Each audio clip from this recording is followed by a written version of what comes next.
Yeah. Well, man, it's great to meet you. Thank you for taking a minute out. Absolutely. Glad to talk with you. Yeah. So I would like to begin our interview conversation here with 4 years ago, we were trying to figure out when we're going to get out of this pandemic, how it's ultimately going to affect life. How did you ultimately get through that time period, and how did it change the way that you do things now? Wow. So during that time, actually, I was a foster parent, or before then, and I had been fostering for a number of years. And I was working on a business that it's kind of like, I guess it's technically the same business, but different angle.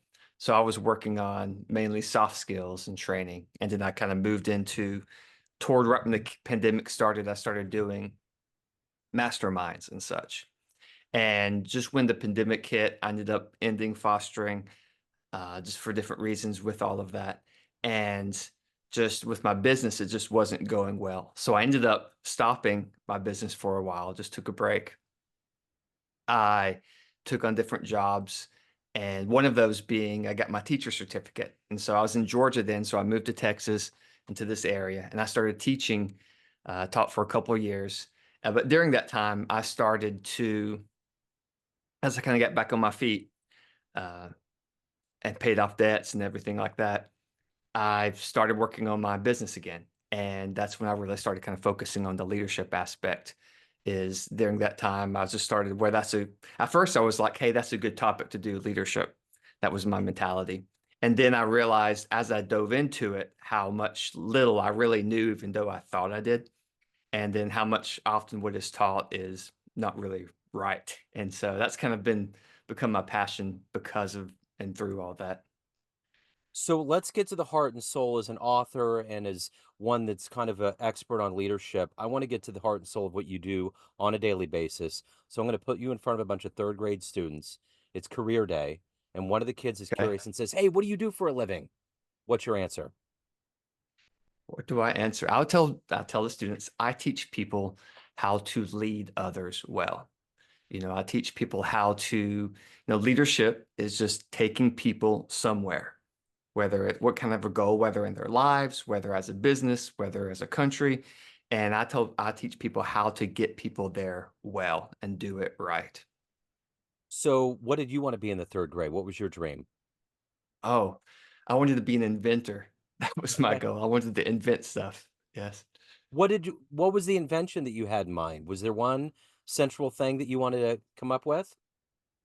No, I guess I just thought of myself as kind of, I guess, kind of a Thomas Edison type. I didn't think Thomas Edison, but I guess that's kind of what I thought about. It's Yeah. just making a bunch of different things and, doing that kind of thing. Yeah. Very cool. So, take me back to your childhood. What were the seeds that were planted into you that made you want to write and that made you want to your focus that's evolved into being leadership? How did all of this kind of evolve into who you are today? Well, my parents were always very supportive of me. I was very blessed in that. And so basically any pursuits I've done, they may have given me different pieces of wisdom here and there, but they've always encouraged me in that and whatever I've done. And so throughout, probably especially when I hit high school, I started getting into different leadership type positions, like with my church and even just in high school and other places. I just started getting in those areas, even though I really didn't know much about leadership then. But really, it's just kind of, I guess, all into the support of my parents. I never thought I would, even when I was a kid, I never thought I'd foster. And I ended up doing that for a long of years. I never even thought about writing a book, but here I am. But it was kind of really, I think, really just that I was surrounded by people who really encouraged me throughout to just keep pushing forward. They give wisdom, pieces of advice, but they just push me forward and encourage me along the way. That's probably the best way to say it.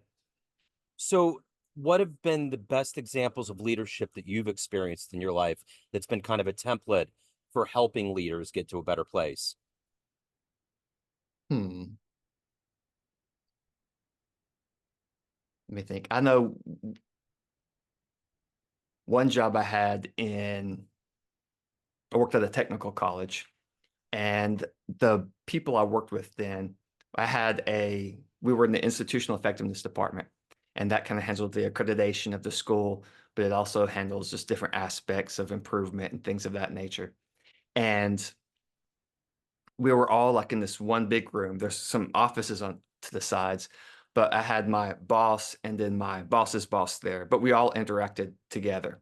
And it was neat because they were very trusting in the sense that it was very, you know, I was told basically our work was, we work hard.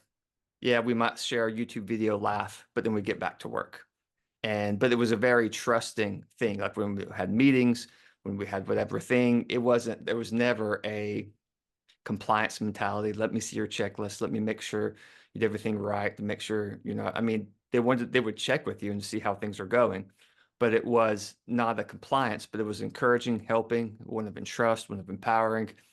I ended up pursuing they wanted to do a new website for the school. And so I just started working on that on and that and other projects. I had ideas for the school, and they just encouraged along the way. They tried to support me in that. And even though not every project, of course, went forward, but it was just that kind of mentality of support and that mentality of empowerment and things of that nature was kind of help point, I guess, in a good direction when it came to leadership. So in this world that we live in right now, I think we're all starving for a good logical dose of leadership. And not specifically even in politics, but in general, I think it's something we thirst for.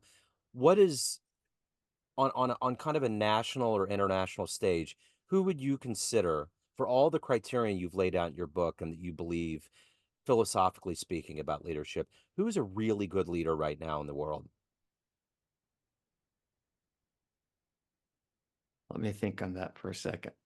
I honestly haven't really even thought about in that global context. I mean, I remember when I was a kid, I watched I was old enough to see the Challenger explode, and I remember the speech that Reagan gave that night, and I remember how there was a time where leaders would comfort and they would give you a level of solace in Mhm. times when we needed it, and I look at this modern world, how everything's kinda spiraled into weirdness, and I'm just curious in this modern 2024 day and age, who would be exemplary of somebody that would calm us and get us to a better place? I don't know many political leaders, I guess. I Right. guess in the big front. I know there's some I see online that post videos and stuff on different topics that seem like they might could be. Yeah. Like I think one that Nick Freitas, I think is his name. He seems pretty solid from what I've seen, but I don't know a lot about him. But I also have seen just from looking at I can't remember the names off the top of my head, but there are different companies out there that have exceptional leaders who build the great culture, who grow their people and lead them forward. And it's not a profit first, I'm going to cut you the first second mentality. It's we're about the customer, we're about helping each other, we're about doing what's right. And so I know there are people I can't think of I know I've read and looked at some stuff, but I don't remember their names, but there are people. But yeah, government wise, I think that's something we do struggle with is that uh, service mentality because it's Yeah. usually, politics or party first or something like that. So, who's been a hero in your life? Who's been an inspiration for you in your career? My career. And when I was a kid, I was into sports. So there's different like sports players I loved. Man, what was the guy's name? It's been a long time since I even Uh, there's a guy who played for the San Antonio Spurs back in the 90s that I really admired. David But Robinson? yeah, David Robertson. Yeah, yeah, Yeah, yeah. that was it. Uh, Otherwise, I don't know. I haven't really had hero heroes. I guess I've kind of I guess I know all of us have flaws. And so haven't really put people on a pedestal in that sense that sometimes happens with the heroes. There are some people I've respected, like I respect Simon Sinek and what he does. I respect Jocko Willink and what he does. I respect different people like that that I've seen that have shown different aspects when it comes to like leadership, for example, what's good, what's not good, who've been examples. There's different authors I respect in that sense. Like I love a lot of Adam Grant's books. I necessarily wouldn't call them heroes, but I just some of the work they put out, what they do, I really enjoy and admire them for what they do. So if you could meet one person alive on the planet right now that you find inspirational, fascinating, somebody that is part of your world of growth, who would that be? It's a good question. I would probably meet, I think of all the people out there. There's probably a few I'd want to meet, but honestly, just even people like I would love to meet Jocko Willink or Yeah. um, Simon Sinek. I'd just love to meet them, have conversations with them. Honestly, even Tim Ferriss, he's not haven't seen much of him lately. I'm sure he still does his podcasts and stuff, but I'd love to have just conversations with those people. I think would be great. And these people are very highly driven as you are. So what's that motivation for you every day to wake up? And you have to give a lot of yourself to help people lead better, but you also have to hold back to evolve as a human being yourself. What is that collective gas in your tank every day you wake up? I have to make sure one that take time for myself to rest. I'm one person too who's always I have a hard time resting. Like I always want to keep pushing forward. Even on my off days, it's hard for me to shut off. But I guess what keeps me going is like my long-term purpose. Like I want to, one, leadership. I want to make leadership where it's the norm. Great leadership is the norm and not the anomaly. That's kind of, a goal. And so that's kind of a motivation. But part of it's just like long-term, part of it's my faith and wanting to serve others. And the more I can grow this business, the more I can serve, the more I have opportunity to serve and outside the business as my business grows and other endeavors that I'd like to do eventually, possibly, if doors open up. But yeah, so that's kind of what drives me is just a lot of it just my faith and just being able to do more and more the more I grow. What's been one of your best success stories with a client? Hmm.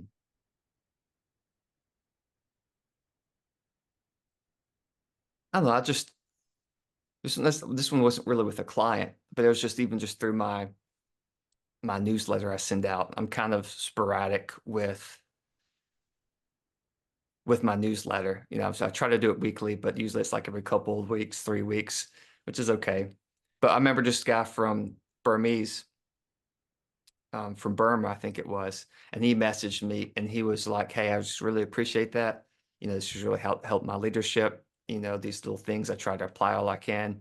And to me, that was just an encouragement. Some guy who was just in the opposite end of the world. And so I looked online. He couldn't even like Amazon's unavailable there, of course. So I just sent him a PDF copy of my book, and I was just like, "Hey, share it," because he was a principal in the school. And so I was like, hey, just share it with whoever, because I know you'll probably can't access it just so you have whatever resources. And so I know that's not exactly the answer to your question, but to me, that was one of the big things is someone I wasn't even necessarily directly doing, except just through a little bit stuff through my newsletter. It helped him. So I was able to work with them more and hopefully help people there because that's kind of my goal with it. Yeah, So no, that's a great answer. So of everything that you've done and evolved into in your life at this point, what are you the proudest of? honestly, just my foster care. I loved, I loved that. I fostered probably a little over 100 kids in 6 years, 6.5 Wow. years. And just, even though I feel like in many ways I failed, that there's things I could have done better always, because that's kind of being a parent too. You always think you can do things better.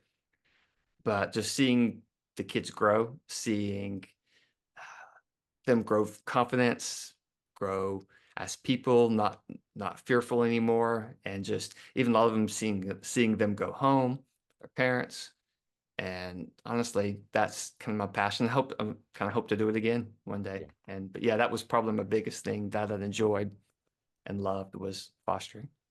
So let's say you have a dream tonight. You run into the 18-year-old version of you, and you could give that younger version of you a piece of advice based on the wisdom you've gained in your life up to this point. What advice would you give that young version of you? Man, I would tell them to, to stop worrying what everybody thinks and just be confident and do it. And don't be afraid of conflict. Don't be afraid of all that stuff. Nobody cares about you in the sense that I was always worrying about whatever people thought. Nobody cares. Conflict's a good thing. And if you want to do something and pursue it, nothing comes easy. You have to discipline yourself, you have to work hard, and you have to put in the hours and do it. And I just wish I could tell myself that. Yeah, and I also would teach myself how to more principles of speed reading further back then too, because once I learned that, that helped me so much. But I wish I knew it younger too. Yeah. So yeah. So everyone has a perception of you, family, friends, all your clients, everyone that reads your book, but you ultimately lead the show. What's your perception of you? Who do you think you are? I think I'm just someone who's trying to be the best they can and trying to help people be the best they can. I know I'm full of faults, and I know there's many things I don't know. And I try to always remember that because I'm always learning and growing. But I think really, yeah, I'm just someone who's just trying to help people and has learned a lot, but has a lot to learn as well. So if anyone wants to pick up Essential Leadership, your book, if they want to hire you, reach out, any of the good business, where do they go? Let's go to theexceptionalskills.com and then you can contact me. My book's links on there. There's lots of free articles, things of that nature. Okay. Yeah. Thomas, this has been wonderful, man. Thank you. Thank you for your story. Thank you for the work you're doing and continued success. All right. Well, thank you, Joe. I appreciate it. Thank you. Take care.